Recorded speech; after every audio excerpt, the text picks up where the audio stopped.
Hey everybody, welcome back to another episode. Great to be back. And unfortunately, we are not walking outdoors today because it's raining outdoors. And while I love you all and I would love to show you all the beautiful outdoors, I don't love you that much that I'm going to walk around in the rain right now. Although I do love you all and thank you for listening. So, speaking of outdoors, there's a beautiful, beautiful thing that I've noticed. I've noticed the restaurants opening. I've noticed people socializing and the world going back to normal and people really getting out there again, back to the way things were pre-COVID. And it's really nice to see.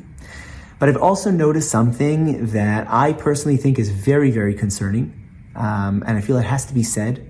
And I hope you'll all take this message to heart. And I hope you'll spread it with other people. I know people that pre-COVID would go out on dates with their spouse every single week. And unfortunately, during COVID for the last 2 years, they couldn't do it. They couldn't go out on dates with their wife, with their husband every week. And now that COVID, thank God, is just about over, even though they can, and the restaurants are open and they can go out again, they aren't. Because after 2 years of not doing it, they've lost this really beautiful habit. I know people that every single Sunday would go out with their families and spend time with their kids and take them to all kinds of fun places. But unfortunately, after 2 years of not doing this, even though they can, they're no longer picking it up again because they've broken that beautiful habit. I know people that pre-COVID would go out to synagogue to shiur. They would go to classes, they would pray, they would daven, they would learn every single day, every single week.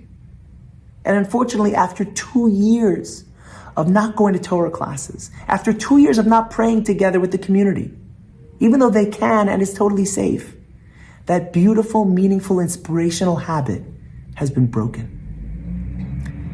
You know, there's a Mishna in Pirkei Avos, a Mishna Ethics of the Fathers, that says, Al tomar kishe'efne eshne. Don't say, when I'm free, I'll study.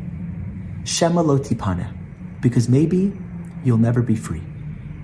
In other words, don't say, one day I'm going to get back to this. One day I'm going to do this. Because maybe one day will never come.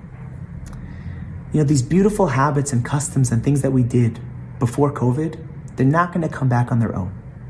They're only going to come back if we make the conscious decision to bring this inspiration back into our lives and to once again begin strengthening these relationships that we have with our spouses, with our kids, with our families.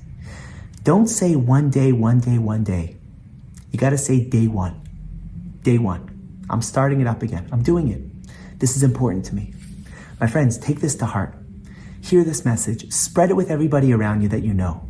Let's get back to the healthy, normal lives that we had before, the meaningful relationships, the going out on those dates with our spouses, with our families, and getting back to shul, getting back to learning, getting back to Torah classes, and getting back to bringing the inspiration into every single one of our lives. Thank you all so much for listening. And I want to thank this week's sponsors. Special thank you to my own uncle and aunt, Charlotte and Pinky Eisenberger, for sponsoring for a refuah shalema for my uncle Pinky, as well as in memory of my grandparents, Henny Yehudis Bas Avraham and Aryeh Ben Tzvi, that both their neshamos should have an aliyah, their souls should be uplifted. Have a wonderful week, and we'll see you all next time.